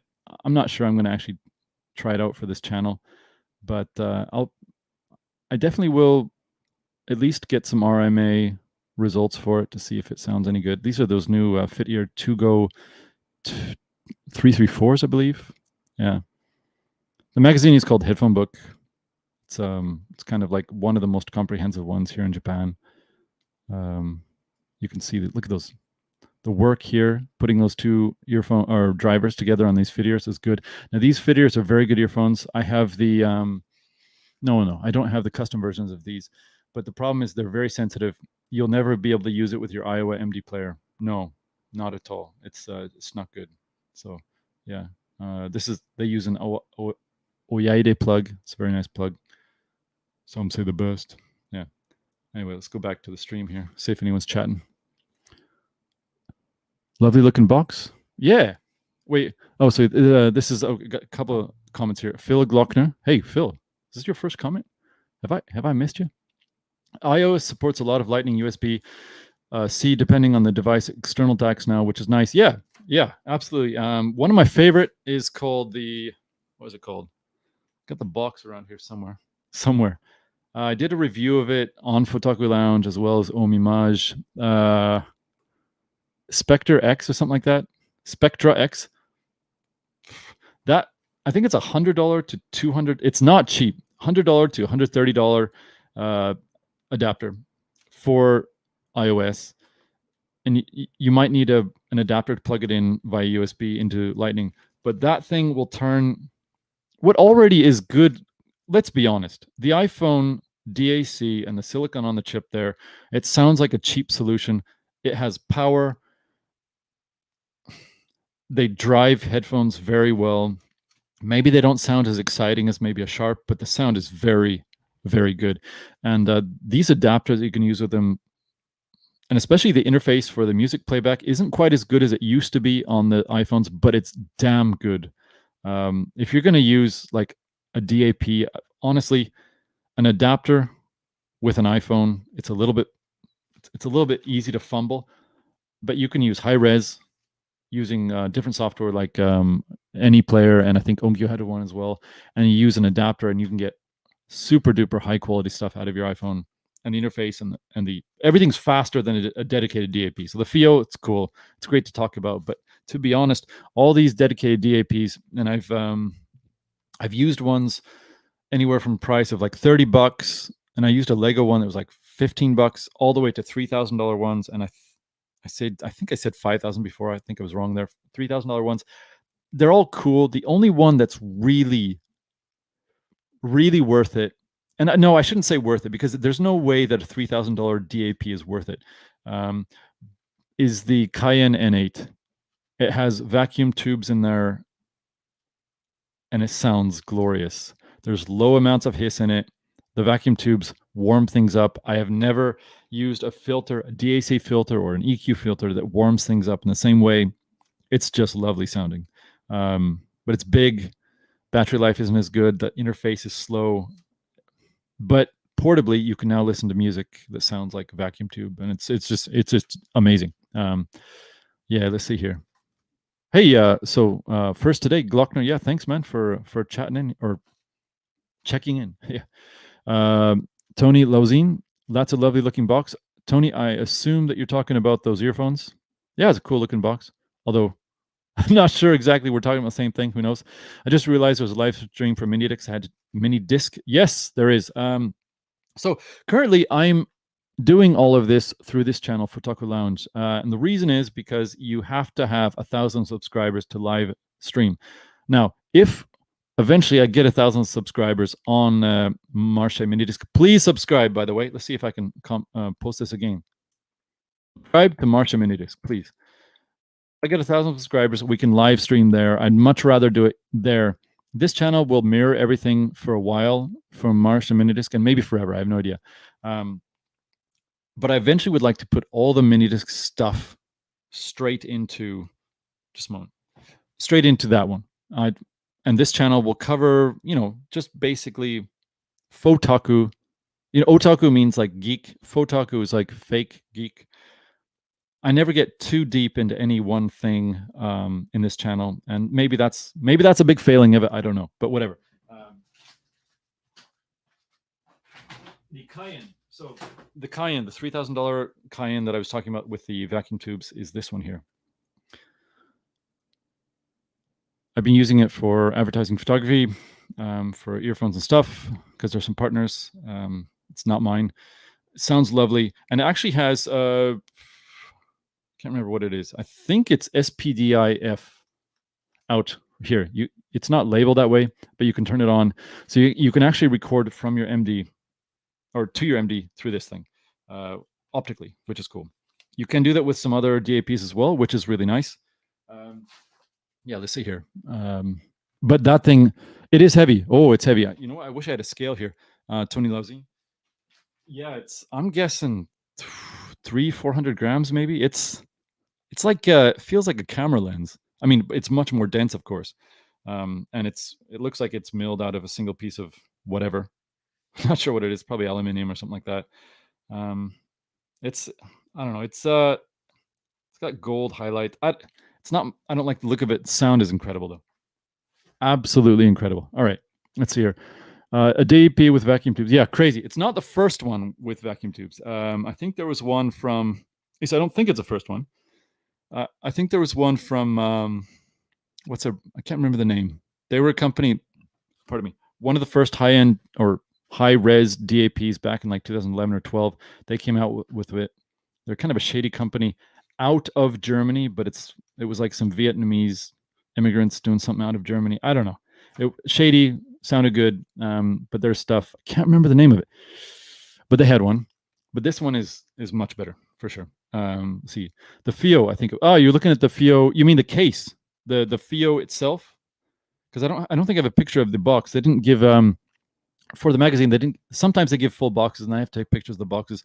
But they didn't give a picture of the packing box, just of the FIO itself. It's good looking. It's also it's massive. It's like that. So you could put it in your pocket, but I don't know. This is better than the Sony. All right, Tony, which one are you talking about? I'm thinking you're talking about the FIO, but I don't know. I've not used it. So are you talking about the Cayenne, the N8 with the vacuum tubes? By the way, I used to call vacuum tubes valves, but then a lot of people didn't know what I was talking about, and then I got confused because then they didn't know what I was talking about, and then I didn't know why they didn't know what I was talking about, and then I didn't know what I was talking about. This is, vacuum tube seems to be a word that everyone understands. So, all right. He was talking about the photo of the FIO you're editing. Okay, yeah, it's a good looking unit, man. I don't think I have it right. Let's see. If it's right down here, I'll show it to you. Oh, it is right here. Okay. So it's actually bigger or taller slightly than the Cayenne. The FIO is right here in the left hand. The Cayenne is on the right side. Your left, my right, whatever. That's upside down. What's cool about this FIO is, what is really cool actually, and this is, a lot of DAP makers do not focus on the hardware interface very well. But look at this power.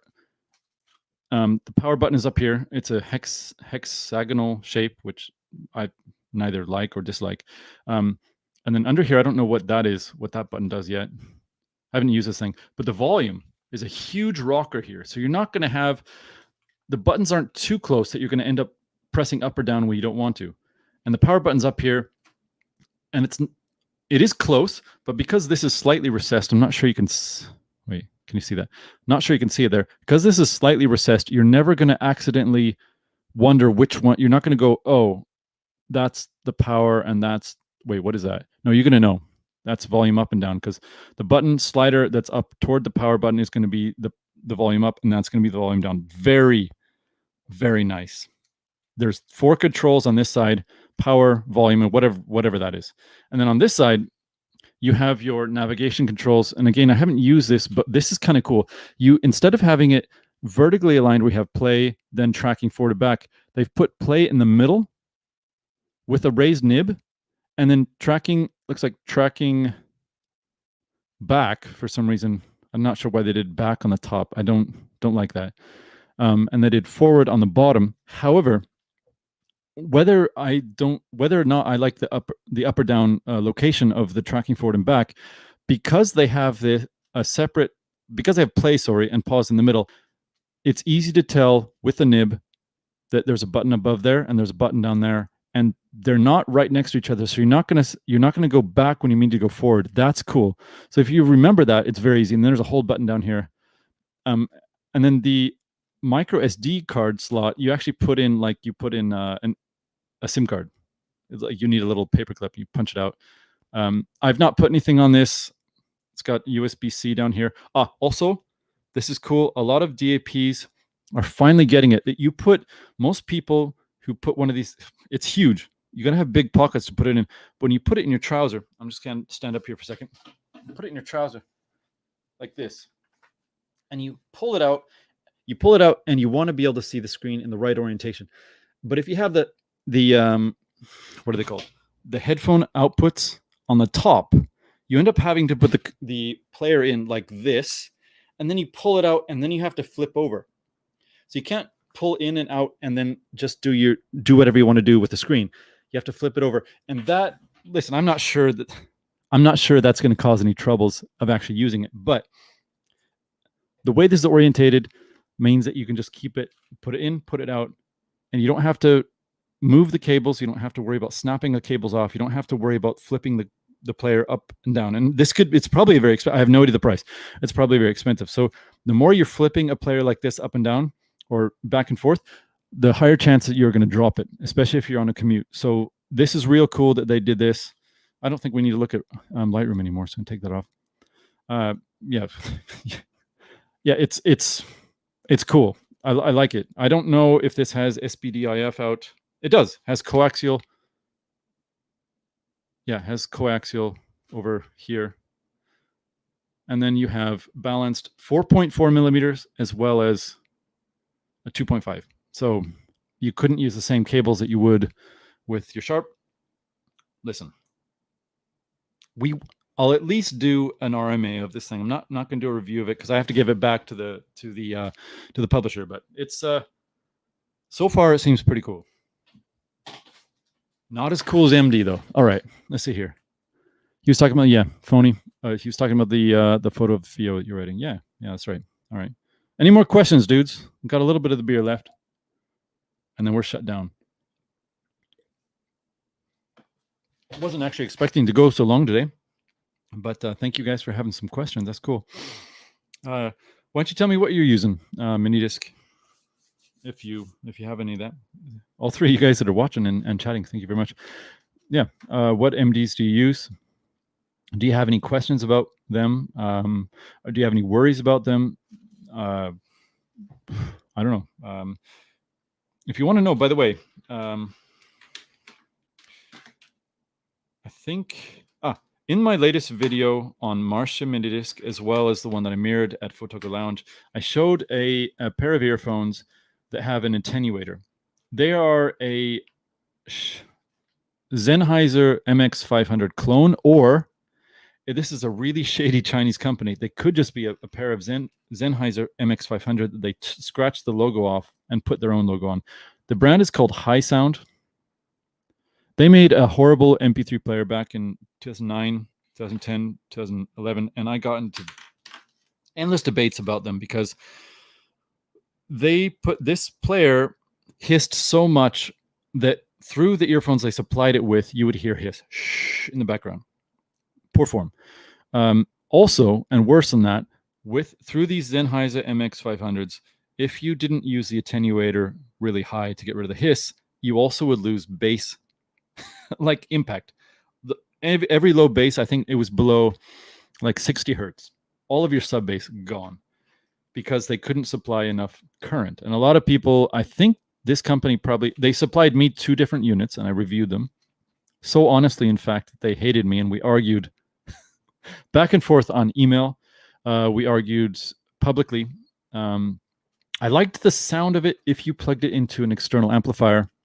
It's a very bright sound. It's a very punchy sound, but it could not drive earphones, and it could not drive the earphones that came with it, and it sounded horrible, and it was too hissy.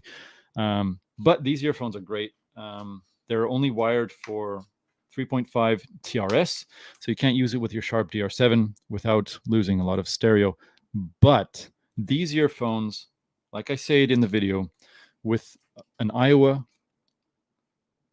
because they have the attenuator, yes, you'll lose volume, and you might end up changing sound a little bit, but because of the attenuator, you can get rid of all of the hiss of the Iowa. So, and they sound phenomenal. The Sennheiser, I think the MX500 back when they were sold around 2000 were like $30. They're worth that and more. I have put them back to back with a $500 earphone from Symphonio called the Dragon 2 Plus or Dragon 3. The Dragon 3 is more open sounding, and that's about it. Everything else, they're on point. Yeah, so let's see here. Yes, I like this, but I'd love to get a return to Minidisc, of course. Of course, it'll never happen. I just have the Sony RH1 for now. You got the best one out there, except for, got a little hair there. Except that some of the build of quality of it isn't the best, but it has everything you need. So Phil Gluckner, probably won't happen, but it's nice if these DAPs could have a Bluetooth side channel to smartwatch app for control. They might have that eventually.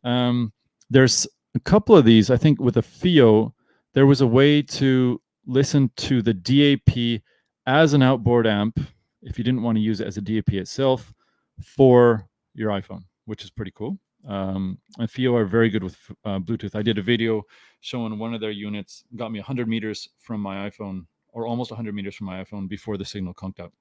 So very good stuff. Tony Lauzin, but I leave it plugged in because battery is dead and I'm not competent enough to do the replacement hack. Yeah, the battery stuff, man.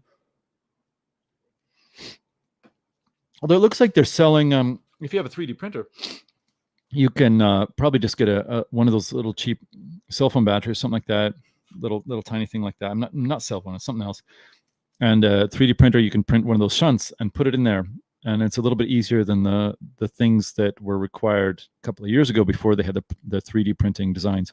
So that seems pretty cool and possible. I'm not terribly good with soldering or anything like that. I actually have a project here. I got a Atari Lynx. Here.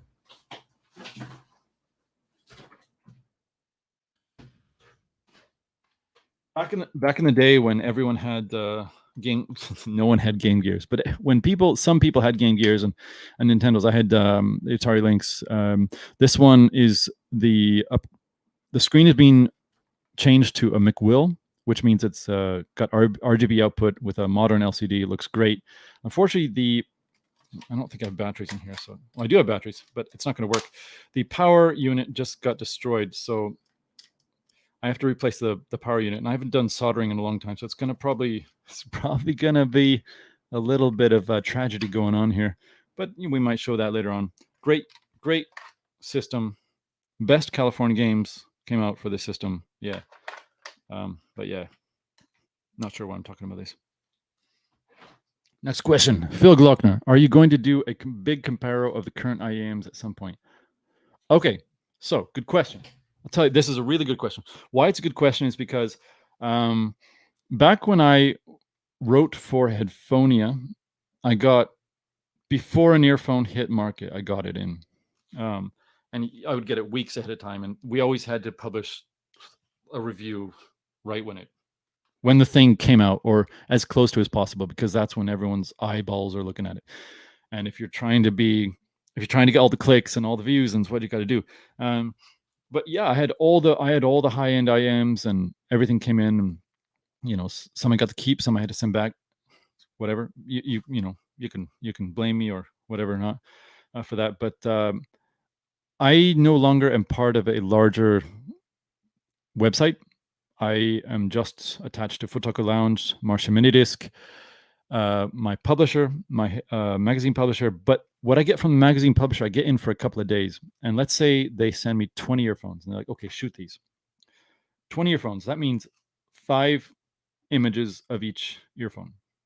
Earphones are hard to shoot. There's no way that I'm going to be able to, in 2 days, shoot 20 earphones, listen to them, get a review done. Now, I did last year or 2 years ago, I can't remember, get some high-end stuff in that was so impressive to me that I had to say a couple of words. But what it meant was I could just do first impressions and talk about that and that only, and maybe some comfort. I didn't have enough time to make a proper review. And so unless this channel gets super popular, which I don't think is going to happen, or Marche Minidisc is going to get super popular, or I get some people that are like, listen, I've got all these earphones, borrow them. Unless that happens, I'm not going to be able to review, certainly in a timely manner, any manner of new IEMs or headphones. It's going to be impossible. Maybe years down the line, if someone's like, hey man, I've got it, you can borrow it. But yeah, so if this was a big channel, probably the manufacturers would be sending me stuff. But no, that's not going to happen probably. So what I have access to, and if I have time to do it, then I will love to talk about it for sure. Yeah. So let's see here. Phil Glockner is back again. I have several Sony high MD units, but not the RH1, too expensive. My MZ-M10 works great. M10. Why don't I know that one? Sony M's. All right, why Sony M? All right, it's not typing. Oh, we got a problem here. Okay, oh, that's right. That's why it is. No, what's going on here? I'm gonna some. I found it out. Okay, Sony MZ-M10. Ah, okay. Oh, it's called the M10. That's right. The RH910 and the MZ10. The M10 is the one that had the regular gumstick battery, if I remember correctly. Or no, they both had it. It didn't have the OLED. Sorry, didn't have the OLED. It had the regular screen. That's one to keep. That's one to hang on, man. They didn't sell that here in Japan, and because of that, the only ones that are available are the RH910. Wait, whatever one is the one of the OLED is the only one that's available here. And I've seen one where the screen works. The rest of them don't work. So that's really cool, man, that you got that. I had the RH910 or whatever the one was, the OLED one, back in 2005. Whenever it came out, I bought that, and I liked it quite a bit. Ended up before I moved to Asia, selling off a lot of stuff, and I sold off that. Shouldn't have done that, but the screen wouldn't have worked now anyway. But all right. Tony Lauzine says, I remember this, many batteries. Not sure which unit we're talking about, but yeah, batteries are trouble, man. I got lucky. I bought my RH10 when it debuted. Somehow it kept very clean despite how fragile it seems. Yeah, there's a lot of stuff that's kind of sticking off that one. Keep it in oh, here's a hint, guys. Do you remember these things? They came out for the Apple iPod. This is an iPod sock. I've had them for years. They fit most of these recorders very, very well. And as long as you're not using, what are they called? Remotes, which make it awkward to plug in and plug out. And you just hit play, put in your headphones, pop it in your pocket. It looks like it's not going to protect anything, but even if you have keys, as long as you're not, pressing hard on it, these things protect the LCDs, the screens, they protect everything from scratching. I've used them on kind of expensive DAPs. I've used them on Apple iPhones. I've used them on deep MDs for probably going on about 15, 16 years now. And those are, yeah, you wash them. When they get dirty, you put them in the laundry like socks. They're great. So in this sock, the gray one, I have the MZ-NH1, well protected. And in the other one, the DR7. It's great. That's my hint. Especially if you want to put it in your pocket. Also, if you have a portable player in your car, if you put the portable player on your dash just by itself, eventually it's going to skip. Unless you have perfectly smooth roads and you have a really, my car is not a nice car. It's an awesome car, but it's not, it shakes too much. Like coffee just explodes all over the cabin or the cockpit or whatever you call it. But if you put one of these socks around it, it suddenly no longer skips because it absorbs just that tiny amount that allows you to deke out all of the skipping. So that's cool. Let's see here. Phil Gluckner says there's a fantastic almost drop-in IPS screen replacement for the Lynx now, and way better battery life. Yeah, that might be what I have. So the McSwill, or I think it's called the McSwill one, is an IPS drop-in screen. Drop-in. This one required a bit of work, so, and it's from 2017 to 2018, so maybe it's not that one. But yeah, send me a link. Send it right now. put it in the comments, man, because I'd love to get a hold of that. I like this one, but like I said, the power thing went, and I'm gonna have to replace it. I've got the parts here that I need for it. But yes, send me that link. Put it in the comments right now, man, before I finish my beer and we're all done here. All right, thanks. Looking for the IM Talk. Yeah, like I said, if you're looking for blistering at the moment, whatever's on the market, whatever's coming to market, you were trying to get the newest stuff, you're not going to get it from my channels. Unless, again, if my channel got big and manufacturers were sending stuff, yeah, but I don't think that's going to happen. And to be honest, back when I wrote for Headphonia and then for Headphonics, competing for when you have something that's brand new, the company that just produces, like, we want this to be published as close to debut as possible. And what ends up happening is there's 80 different websites and YouTube channels all talking about the same thing, and the signal to noise ratio in such a milieu is retarded. It's so low.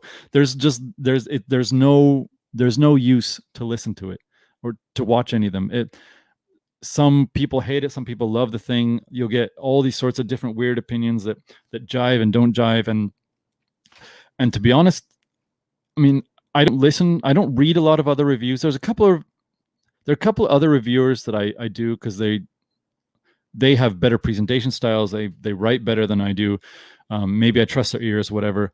But most of them, it's just the signal to ratio is too low. I don't think they're very good.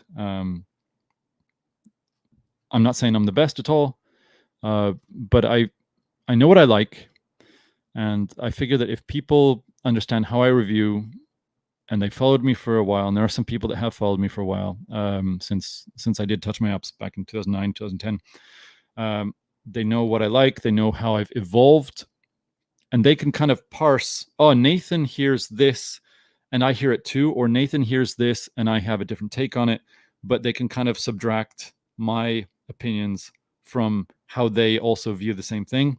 And I find that that's probably the best way to do it, because all this stuff is very subjective. You can take, even if you get a good measurement rig and you measure something out and you have a very accurate result, how that is going to sound to people is going to be different. Like, people are going to either like the highs or not like the highs. Some people are fine with sibilance. There's a gentleman who was talking with me on my Tin Hi-Fi T2 Pro kind of review that I did a couple of years ago, and he's back and forth saying that maybe sort of European people don't like highs because they live more in the countryside. I don't know. Maybe that's true. Maybe there's like a racial thing where, like, our ears are shaped different. So I don't know, but it's possible. I mean, I know that Japanese people tend to like more sparkly treble sound. The thing is, I like that as well. But sibilance, I cannot abide sibilance, and that's when there's a like an S sound, it goes. I'm not sure I can do it properly, but there's like this reverb on the S sound which doesn't sound right. It's like an added. It's some sort of it doesn't belong there. It's an artifact. And the T2 Pros are sibilant. It's not that they're high pitched and they have a lot of focus on the highs. They're sibilant, and I simply cannot abide that. So that's to say that no matter what the actual neutral or perfect output or perfect benchmark is, taken or not taken, absolutely, the people that you listen to, the people that write reviews or do videos on them, are going to hear them according to how their biology, their racial biology, or their city biology, or their country biology, or even their culture right around them, or the greater culture around them, is going to affect how they hear things. And so listening to some random reviewer review something is probably less helpful to listening to someone that you've always listened to, or read someone that you always read, as well as maybe knowing what the output actually is like, because then you'll be able to subtract their opinions from possibly the greater narrative. So yeah, that's it. The M10 is the RH10 with Mac software. Okay. All right. RH910, sorry. All right, got that. Yes, you got the LCD. That's nice. Okay, so the drop-in upgrade is for the links too. All right, that's what I got. So, dude, where's the link, man? Phil Glockner, come on, man. I asked for a link. Where's the link? Unless you sent it some other way. I don't know. I'm a newbie. Yeah, so that's the end of the comments at the moment. I'm almost done with the beer. So if there are 4 people watching, they're up to 6 people sometimes watching. So you guys just bring in some. I opened this up on Telegram today. I'm not on Twitter anymore, and I opened up on Telegram. I was like, hey, is anyone in this channel that I often frequent called Millennial Public Woes or whatever? Does anyone know about MD? You want to come in and chat? I'm probably being an idiot here, just kind of like scouting for people I've never known, but no one knew it. So I'm doing this alone today. Yeah. Oh, it's right above? What? Okay, I'm missing something. I'm not seeing the link. You know what? It could be that the link has been censored. I'm going to go to YouTube. Safari, see, wait. Safari here. I don't know how to do this here. Videos. No, Livestream. I'm so bad at this. Right here. So I'm going to check the chat here and see if it's up here. I don't see it up here either. Show? Wait, no, that's not. Yeah, it looks like I can't see it. I wonder if it's somehow been censored. If it has, it's not. It might just be a setting that I don't know about, but I don't see it. Yeah, I don't see it here. It's called. Oh, okay, thank you. You've sent a link. Easy Atari Links LCD. No solder? No way. Oh, dude. Well, hopefully my links. Hopefully I can do something like that, because that would be cool as heck. I'm just gonna. Right. I'll check that out later on. If it works, man, you've probably. Thank you. Yeah, filtered, not censored. Filtered. Yeah, it might. Yeah, I don't see it, so probably got filtered out. And if it's setting that, it's my fault because I didn't know how to set it. Apologies. Obviously, I've got a lot to learn on this, but yeah, the Link's still my favorite portable system. I have also TurboGrafx 16 portable, Turbo Express or whatever it's called. Cool system. A lot of focus on arcade games, but I find the Links, the way Atari sort of tailored its arcade games for the Links, it did a very, very good job, especially APB. First game I got for it, and even Gauntlet is also very, very good. But APB, never finished it, got to level 54, thought that was the end because you have a 54 in your car. Had to go to Scouts, hit pause, was going to come back. And then my friend's like, you hit pause on your Links, you know that's going to burn in the screen. I'm like, oh, so I had my mom turn it off. I've never gotten back to that level. I was 12 or 13. I'll never be as good at gaming as I was at 12 or 13. So yeah. So guys, I guess that's it for me, unless someone has a last minute question. Was actually expecting just to do 1 hour. Again, I'm going to work on trying to get all the real-time photo editing stuff to work a little bit more smoothly. I'll try to get a little bit, I'll just try to work the live stream stuff a little bit better. Thank you for all the questions. Phil, thank you. I'm going to go through the list here. Tony, thank you. Oh, that's me. Tony, Phil, it's just you guys basically. Jeremy Cayo, thank you very much. Hope you find your gapless solution. Michael, Robbins, thank you very much. And Punches Couches, cheers, man, for showing up. Again, if you got any last question, man, I'll take it right now. Otherwise, guys, thank you very much. Pardon me. Carbonation. Subscribe to Marche Minidisc, and let's make this let's get this going forward, man. Let's get this going forward.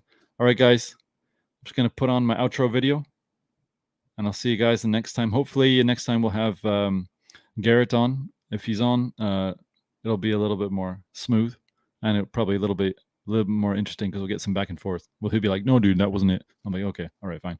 And they'll be like, "Wait, that's not a good libertarian position." I'm like, "I'm not a libertarian." Then you get a little political when he's on. A little bit political. That's all right. All right, guys. Cheers, mains. See you later. All right, hit that bad boy. Hit that bad boy.